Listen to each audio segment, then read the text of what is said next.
வணக்கம். நான் உங்கள் ஜெயா. இன்றைக்கி நம்ம இந்த வீடியோவில் மீனா அலெக்சாண்டர் எழுதின நம்பாலி ரோட் இந்த நாவலுடைய சம்மரியை பார்க்கலாம் வாங்க. மீனா அலெக்சாண்டர் ஒரு இன்டர்நேஷ்னலாக ஃபேமஸாக இருக்கக்கூடிய ஒரு போயட், ஸ்காலர் அண்ட் ரைட்டர். இந்த நாவலில் அவங்க ஒருத்தவங்களுடைய அந்த செல்ஃப் ஐடென்டிட்டி லூஸ் பண்ணுறது, ஒரு இடத்துலேருந்து இன்னொரு இடத்துக்கு போகிற டிஸ்லொகேஷன் அண்ட் எமிக்ரேஷனை பற்றி எழுதியிருக்காங்க. இந்த நாவலில் தற்கால பெண்மணி ஒருத்தங்க அவங்களுடைய கடந்த காலத்தை ஒன்று சேர்க்கறதுக்கு எவ்வளோ பாடுபடுறாங்க அதை பற்றி தான் இருக்குது. அதுக்கு நடுவில் ரமீசா பேன்ற ஒருத்தங்க போலீஸ் ஸ்டேஷனில் கேங் ரேப் செய்யப்படுறாங்க. அதுவும் இந்த கதையோடைய முக்கியமான கருவாக இருக்குது. அதனால் அந்த ஊரில் இருக்கிற மக்கள்லாம் கொதித்து எழிஞ்சு அவங்க அந்த போலீஸ் ஸ்டேஷனே கொளுத்திடுறாங்க. இந்த கதையில் அந்த மைனாரிட்டி போராட்டத்தை நம்ம நல்லா பார்க்குறோம். அது அந்த past relationship and cultural historical இன்ஹெரிட்டன்ஸை முன்னாடி கொண்டு வந்து எடுத்து வைக்குது. இந்த கதையில் பார்த்திங்கன்னா மீரா அவங்களுக்கு கவிதை எழுதணுன்னு ரொம்ப ஆசை. ஏன் கவிதை எழுதணுன்னா அப்போ தான் அவங்களோட அடையாளம் அவங்களுக்கு வெளிப்படுத்தணும் அப்படின்றது தான். அவங்களுக்கு தனக்குன்னு ஒரு அடையாளத்தை நம்ம ஏற்படுத்தணும் அப்படின்ற ஒரு எண்ணத்தோடு இருக்காங்க. அதுக்காக கவிதையும் ப்ரோஸும் எழுதணும் அப்படின்னு நினைக்கிறாங்க. அது அவங்க வாழ்க்கைக்கு ஒரு அர்த்தத்தை தரும் அப்படின்ற ஒரு முடிவில் இருக்காங்க. இதில் மீரா பார்த்திங்கன்னா ஒரு இந்தியன் விமென், அதுவும் பிரிட்டிஷ் ஒரு கொலோனியல் எஜுகேஷனை ரிசீவ் பண்ண ஒரு பெண்மணி. அவங்க வெளிநாட்டில் இப்போ வளர்கிறாங்க. அவங்களுக்கு ஹைதராபாத்தில் ஒரு டீச்சிங் வேலை கிடைக்குது. அவங்களுக்கு ரொம்ப சந்தோஷமாக இருக்குது. ஏன்னா அதுதான் அவங்களோட தாய்நாடு. அதனால் அவங்க தாய்நாட்டோட அவங்க ஒரு அடையாளம் நம்மளை படுத்திக்கலாம் அப்படின்ற எண்ணத்தில் அவங்க வராங்க. ஆனால் இங்கே வந்துட்ட அப்புறம்தான் அவங்களுக்கு எல்லா குழப்பமும் ஆரம்பிக்குது. ஏன்னா அவங்க வளர்ந்ததெல்லாம் வெளிநாட்டில்ன்றதுனால அந்த இந்திய கலாச்சாரமும் அந்த நாட்டோட கலாச்சாரமும் சேர்ந்து அவங்கள கொஞ்சம் தடுமாற வைக்குது. இருந்தாலும் அவங்க நம்ம இனிமேலுக்கு இங்கே தான் இருக்க போகிறோம் அப்படின்னு நினைக்கிறாங்க. அவங்களுக்கு ரொம்ப பிடிச்ச எழுத்தாளர்னு பார்த்திங்கன்னா வில்லியம் வேர்ட்ஸ்வர்த். வில்லியம் வேர்ட்ஸ்வர்த் ஒரு ஆங்கில எழுத்தாளர். அவங்க எம்ஏ படிக்கும் போது அவரோட எழுத்துக்கள் மூலமாக அவரோட ஒரு பிணைப்பு அவங்களுக்கு ஏற்படுத்தின மாதிரி அவங்களுக்கு ஒரு எண்ணம். ஏன்னா வேர்ட்ஸ்வர்த்துக்கு இந்த கஷ்டங்களும் இந்த ஆசைகளும் எப்படி நம்ம ஆசைப்படுறதுல நம்மளால் விடுபட முடியல அப்படின்ற உணர்வும் நல்லா அவரோட கவிதையில் வெளிப்படுத்துவார்.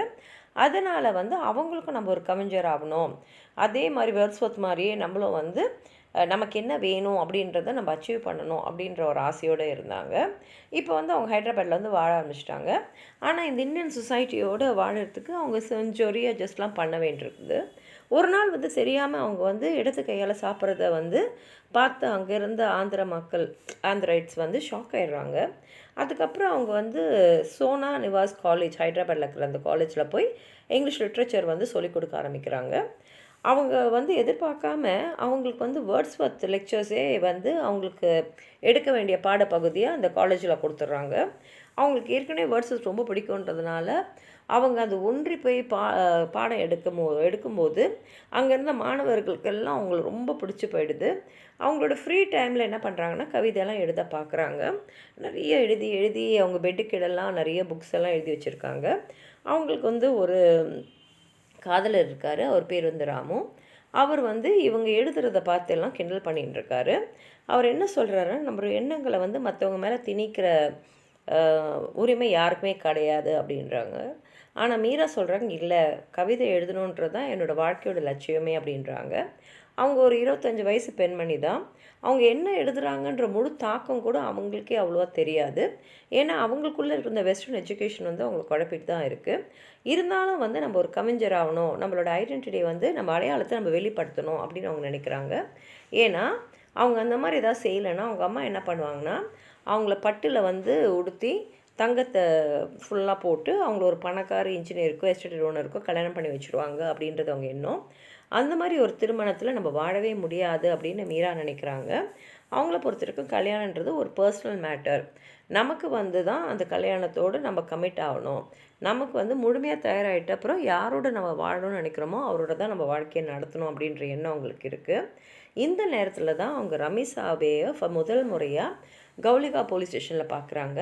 ரமீசாவோட புடவையெல்லாம் அப்படியே ரத்தத்தில் தோஞ்சிருக்கு. அவங்க அப்படியே அந்த மண் தரையில் அந்த சிறையில் சுருண்டு கிடக்குறாங்க. அவங்க முகத்தெல்லாம் மண்ணாக இருக்குது. கொசுவெல்லாம் அவங்க மேலே சுற்றிக்கிட்டு இருக்கு. அவங்க கண்கள் திறந்து தான் இருக்குது. அவங்க மூச்சு தாறுமாறாக வந்துட்டுருக்கு.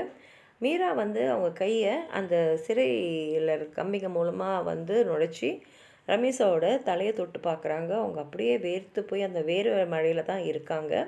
அவங்க தலையெல்லாம் முடியெல்லாம் அப்படியே அவங்க முகத்துலலாம் வந்து ரத்தத்தோடு சேர்ந்து அப்படியே ஒட்டின்னு இருக்கு. இப்போ என்ன ஆகிடுதுன்னா, ரமீஷா வந்து மைத்திரி அம்மா வீட்டுக்கு அழைச்சின்னு போகிறாங்க. அங்கே அவங்களுக்கு ஓய்வும் நல்ல மருந்தும் கிடைக்குது. ரொம்ப காலம் எடுக்குது அவங்க வந்து திரும்பி வந்து ஆரோக்கியமாக வெளியில் வரத்துக்கு. ஆனால் அதுக்கு முக்கியமான காரணம் மைத்திரி அம்மாவோடைய அந்த நாட்டு மருந்துகள் தான். இப்போ ராமும் மீராவும் வந்து ரமேஷாவை போய் பார்க்குறாங்க. அப்போ தான் வந்து இவங்க நினைக்கிறாங்க, நான் என்ன வாழ்க்கை வாழறேன், என்ன ஒரு உபயோகமே இல்லாத வாழ்க்கையே வாழறேன், ரமேஷாவுக்கு நம்ம ஏதாவது ஒரு வகையில் உதவி செஞ்சால் தான் அது ஒரு வாழ்க்கை அப்படின்னு அவங்க நினைக்கிறாங்க. இப்போ தான் அவங்களுடைய முழு அடையாளத்தை மீரா வந்து கண்டுபிடிக்கிறாங்க. அவங்க வந்து உணர்றாங்க, நம்ம வந்து ஒரு ஆர்டினரி இண்டியன். அதே மாதிரி ரமீஷா பேயோடைய கஷ்டம் வந்து அவங்க தனிப்பட்ட ஒருத்தவங்க மட்டும் படுற கஷ்டம் இல்லை, இந்த நாட்டில் இருக்கிற பலரும் படுற கஷ்டம். அப்போ நம்மளுடைய வாழ்க்கையோடைய லட்சியம் என்னவாக இருக்கணும்னா, இந்த மாதிரி ரமீஷாஸ் இந்தியாவில் இருக்காங்க இல்லையா, அவங்களுக்கெல்லாம் நம்ம வந்து ஏதாவது ஒரு வழிகாட்டலை நம்ம செய்யணும் அப்படின்னு அவங்க நினைக்கிறாங்க.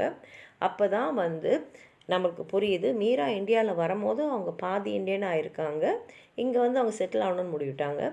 ஆனால் இதுதான் என்னுடைய வாழ்க்கையோடைய லட்சியம் அப்படின்னு அவங்க நினைக்கும் போது தான் அவங்க வந்து அவங்களோட தாய்நாட்டில் அவங்களோட முழு அடையாளத்தை வெளிப்படுத்துகிறாங்கன்றது அர்த்தம். இதில் இன்னொரு முக்கிய கேரக்டர்னு பார்த்தீங்கன்னா, மீராவுடைய லவரான ராமு. இவர் ஒரு ஆக்டிவிஸ்ட்டு. ஆனால் வந்து அவரும் வந்து மீராவோட எழுத்துக்கு வந்து எதிர்ப்பாக தான் இருக்கார். அது மாத்திரம் இல்லாமல் அவர் ரோமன் கேத்தலிக் சர்வெண்ட்டாக இருந்துட்டு கனடாவுக்கு போயிடணும் அப்படின்ற எண்ணத்திலே இருக்கார். மீரா வந்து அவங்களோட தோழியான துர்காபாயோடு சேர்ந்துட்டு ரமீஷாவோட மறுவாழ்வுக்காக அவங்க ஏற்பாடுகள்லாம் செய்கிறாங்க. இதில் வந்து இந்த கதையில் பார்த்திங்கன்னா, அலெக்சாண்டர் ரொம்ப அழகாக பெண்களுக்கு இந்த போஸ்ட் கொலோனியல் நோஷன் வந்து எப்படிப்பட்ட ஒரு நிலையில் ஒரு தன்மையை வந்து அவங்களுக்கு கொடுத்துருக்கு.